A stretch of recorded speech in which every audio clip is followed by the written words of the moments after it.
মাদক মামলায় মাদক মামলায় যে বিষয়টা দেখি সেটা হলো মাদক ধরলেই শাস্তি।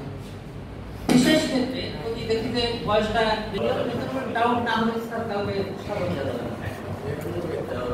আমাদের প্রমাণের মান সিভিলে এক ধরনের আর ক্রিমিনালে আরেক ধরনের, এটাই বলে স্ট্যান্ডার্ড অফ প্রুফ। তো ক্রিমিনালে আমাদের দেশের বিচারের মান দুইটা নম্বর, এগুলো হচ্ছে কেস ল। যেমন সেকশন 3 তে আমাদের বলা হয়েছে যে একটা ঘটনা প্রুফ নট প্রুফ এবং ডিসপ্রুভ, এরকম সরাসরি বলা হয়েছে।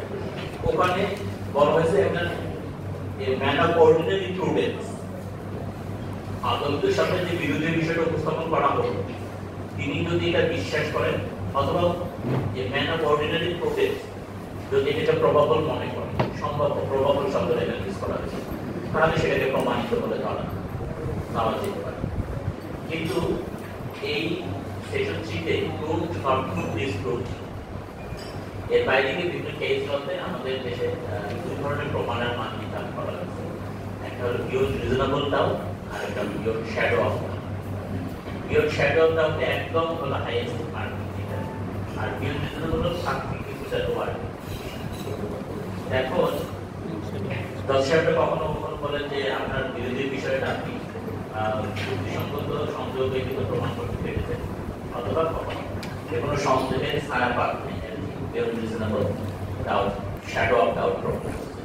তাহলে মাদকের মোকদ্দমায় আমরা কিভাবে বুঝবো যে আপনার আসামির বিরুদ্ধে আনিত অভিযোগটা বিয়ন্ড রিজনেবল ডাউট প্রমাণ হয়েছে? মাদকের মোকদ্দমায় দুনিয়াটা ভালো করে শোনেন, সেটা হলো দুইটা জিনিস এখানে প্রমাণ করতে হবে। একটা হলো যে এই যে নার্কোটিক্সটা এটা লিগালি অবটেইন হতে হবে, লিগালি অবটেইন, বাক্যটা লিখে লিগালি অবটেইন।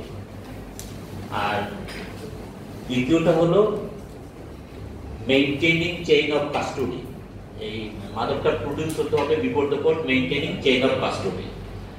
তাহলে এই যে লিগালি অবটেইন হওয়া বলতে আমরা কি বুঝি? লিগালি অবটেইন হওয়া বলতে আমরা ওই যে একদম জিডি যখন সংবাদ পায়, সংবাদ পেয়ে জিডি করে, ওইখান থেকে শুরু হবে। একটা পেট্রোল পার্টি অথবা এই গ্রুপ অফ পুলিশ অফিসার ইচ্ছা করলে যেখানে সেখানে গিয়ে রেড দিতে পারবে না, তার একটা অথরিটি চাই, যেটাকে আপনারা যে জিডি করে, অথবা র্যাবের লোকজন লেখে এমসিসি, মুভমেন্ট কমান্ড সার্টিফিকেট লিখে রাখেন দুনিয়াটা, movement command certificate MCC. TV সাহেবের কথা মনে আছে, এটা নিয়ে একটু কথা বলছি, এটাই বলে মুভমেন্ট কমান্ড সার্টিফিকেট। আর যদি সিসি, এটা হলো কমান্ড সার্টিফিকেট। যেমন যে স্কুলের পরীক্ষা ডিউটি দিতে যায় পুলিশ অফিসার, কয়েকজন পুলিশ গেল সারাদিন ডিউটি করে বলে স্যার আমরা যে ডিউটি করলাম এটা লিখে দেন, এটা হলো কমান্ড সার্টিফিকেট। তো যাই হোক, এই যে মানে মাদক দ্রব্য অভিযান পরিচালনা করার জন্য গেল অথবা আসামি গ্রেফতার করার জন্য গেল, এই যাওয়ার জন্য তার একটা অথরিটি লাগবে। এই অথরিটিটা হলো এই জিডি এন্ট্রি করে যায় তারা, এই জিডি এন্ট্রিটাই হলো তার কমান্ড সার্টিফিকেট। আর যেহেতু র্যাব বা অন্যান্য সংস্থা তাদের এরকম জিডির কোনো সিস্টেম নাই, তারা এই এফসিসি এখান থেকে ধরতে হবে যে সে এই ঘটনাস্থলে যাওয়ার তার অথরিটিটি ছেড়ে দেবে না, যারা জেরা করবেন এখান থেকে শুরু করবে। তারপরে যখন দ্বিতীয়ত হলো যে সার্চ করলো, এই সার্চটা আইনসম্মতভাবে করা হচ্ছে কিনা। সার্চের ক্ষেত্রে আপনি 103, 102, 165 এবং ডিআরপি 280 এই জায়গাগুলো থেকে আপনার প্রশ্ন করতে হবে। তো মোটা দাগে যদি আমরা বলি যে কারো যদি স্থান স্থাপনায় কেউ যদি পরিকল্পিতা ঢুকতে চায়, তাহলে কমপক্ষে 2 জন গণ্যমান্য ব্যক্তির উপস্থিতি থেকে ঢুকতে হবে। ডিআরপি 280 বলা হয়েছে যে যদি ঢোকার আগে সে নিজেকে করতে হবে, এক্সামিন করতে হবে। যেমন ধরেন ছোটখাটো আর্মস তার শরীরে থাকতে পারে, মাদক থাকতে পারে, হিরোইনের পুড়িয়া থাকতে পারে।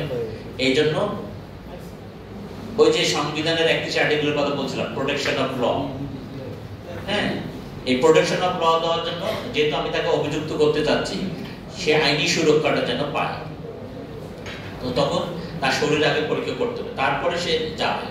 এই জায়গায় আপনি জেরা করতে পারেন যে তার তল্লাশিটা, সার্চটা ইন অ্যাকর্ডিং উইথ ল ছিল কিনা। তারপরে আসলো কিছু উদ্ধার করলো, উদ্ধার হলে এই জব্দ তালিকাটা ঘটনাস্থলেই করতে হবে সেটা, এবং ঘটনাস্থলে অবশ্যই করতে হবে, এবং পাশাপাশি যে প্যাকেজিং করবে এটা ঘটনাস্থল করতে হবে।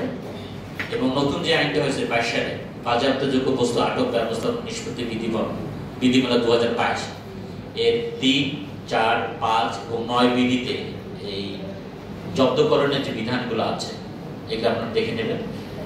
এখানে সিস্টেমগুলো সুন্দর করে বলে দেওয়া হয়েছে যে কিভাবে সে জব্দ তালিকা করবে বা এটা জব্দ করবে। এই যে এখানে ঘটনাস্থলে করলো, এখানে যে সাক্ষী তার স্বাক্ষরযুক্ত লেবেল দ্বারা প্রেসক্রাইব একটা ফর্ম দেওয়া আছে, সেটা তার গায়ে সেটে দিতে হবে, অথবা তার গায়ে যদি কোনো বিশেষ মার্ক থাকে, আইডেন্টিফাইং মার্ক, অর্থাৎ যদি ধরেন একটা আর্মস উদ্ধার হলো, আর্মসের গায়ে হয়তো এক্স একটা চিহ্ন দিল, ওই এক্স চিহ্নটা জব্দ তালিকা বলতে হবে, ওই এক্স চিহ্নটা সে ইয়ার কাছে বলতে পারে, এই এফআইআর বলতে পারে, বিশেষ সাংকেতিক চিহ্ন যদি ব্যবহার করে।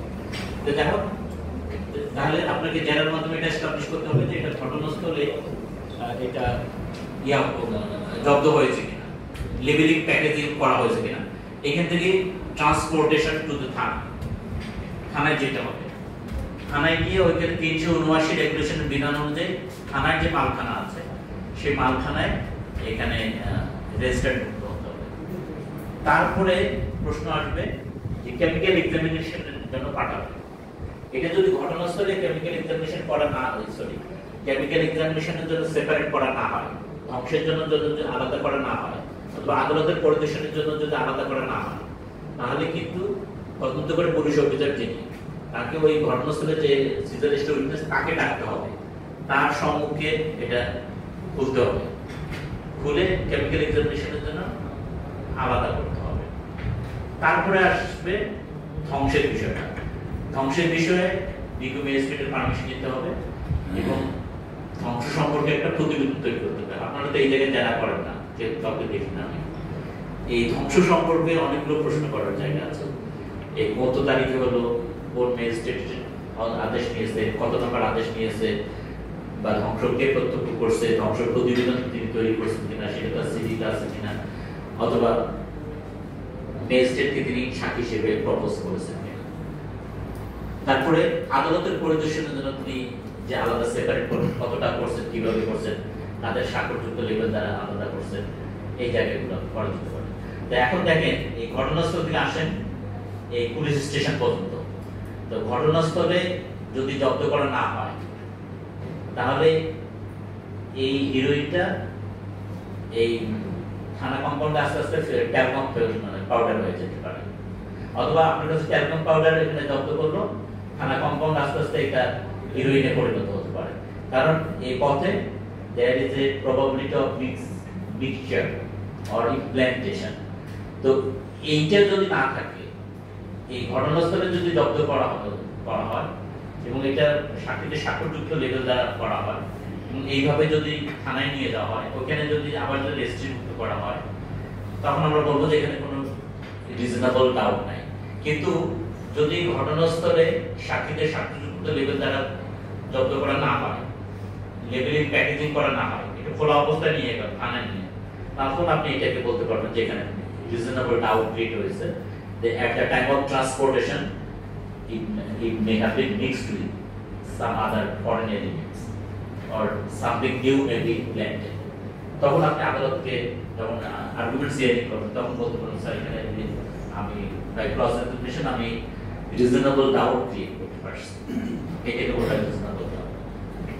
আর আরেকটা যে শব্দ বলছিলাম মেইনটেইনিং চেইন অফ কাস্টডি, এটাও এখান থেকে শুরু হবে, ঘটনাস্থল থেকে শুরু হবে, হয়ে ওই ধ্বংস হয়ে যখন সে থানা মালখানায় পাঠাবে, তখন প্রপার্টি রেজিস্টার নাম্বার দেবে, সেই প্রপার্টি রেজিস্টার নাম্বারটা সিএস এর 5 নম্বর কলামে উঠাবে, অথবা অ্যাটলিস্ট তাকে ইয়াতে থাকতে হবে, তার সিডিতে থাকতে হবে। আবার বিচারের দিন যখন এই ইয়া থেকে আসলো, আদালতের সামনে আসলো, আদালতের পরিদর্শনের জন্য, এইখানে এক্সিবিট করতে একটা ভুল হয়, সারা দেশে ভুল হয়। ঠিক যেভাবে আসছে প্যাকেটের সিএমএন নাম্বার লিখতে হবে, কি ধরনের প্যাকেট আসছে সেটা লিখতে হবে, প্যাকেটের গায়ে কি কি লেখা আছে সেটা লিখতে হবে, এবং এটা খুলতে হবে। খুলে এটা যেমন ধরেন মনে করেন যদি হিরোইনের বিষয় হয় তাহলে এখানে অবশ্যই গুঁড়া জাতীয় মানে পাউডার পদার্থ পেতে হবে এবং সেটা কি রঙের পাওয়া গেছে সেটাও এক্সিবিটে আসতে হবে এবং আপনারা এগুলা জেরা করবেন। অথবা ধরেন 2 বোতল ফেন্সিডিল আসলো, ফেন্সিডিলের গায়ে এই সুতা দিয়ে লাগা, এটা গিট দেওয়া হয়েছে, দিয়ে একটা ট্যাগ লাগানো হয়েছে। তো এই সুতা তো যে কোনো বোতলের গায়ে লাগানো যেতে পারে, তাই না? এই ট্যাগ তো যে কেউ কলমে লিখে করতে পারে। তাহলে এই যে মানে প্রোডাকশন হলো before the code for inspection of the code, এইটার এই maintaining chain of custody the pure reasonable that proof হলো না। কারণ ওই যে ফেন্সিডিলের বোতল যেভাবে আসলো আদালতের সামনে, এটা যে কোনো মুহূর্তে যে কোনো ফেন্সিডিলের 2টা এর বোতলের গায়ে একটা ট্যাগ লাগায় নিয়ে আসতে পারে, আবার এটা নিয়ে গিয়ে ওখানে রাখলো, আরেকদিন আবার ওইটা নিয়ে আসলো। কিন্তু এটা যদি ঘটনাস্থলে যেভাবে করা হয়েছিল এর গায়ে যদি কোনো সাংকেতিক চিহ্ন থাকতো তাহলে আপনি এটা মিলাই দেখতে পারতো বা আপনি যদি এই বিষয়ে জেরা করতে পারতেন। এইটাকে মেইনটেইন বলা হয় কি বলে আর শাস্তি দেওয়ার বিপরীতে আদালতের নিজ নিজ ব্যবসা এই বিষয়ে কথা বলা যাবে।